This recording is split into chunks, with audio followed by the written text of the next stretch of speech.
कालीन फिर से कहते ठाकुर जी। ठाकुर जी या ठाकुर जी तू तो बड़ा ठंडा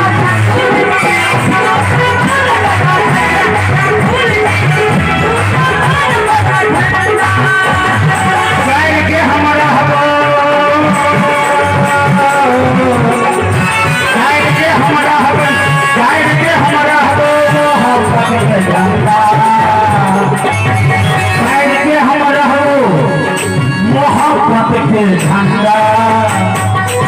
अच्छा के हम रहबो हनुमान जी के झंडा। अच्छा के हम रहबो महावीर जी के झंडा। प्रेम से बोलिए वीर बजरंग बली की। है ज्योति जी है ज्योति जी लड़का गाँव से वाले देखे छे हम तो हमके सहोदर भाई पंडा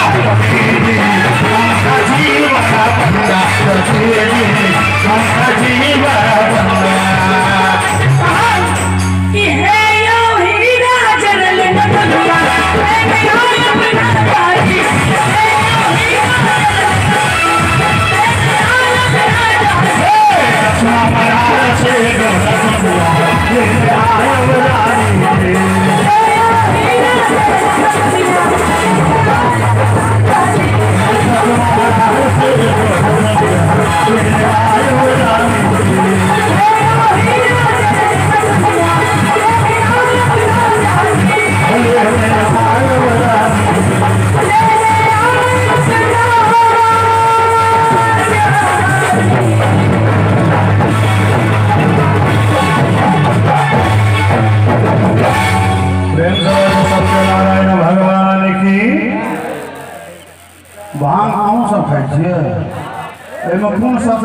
कथा एखन होइ छलै, यहाँ सब जयकारा लगा दे दिए। बहुत सुंदर।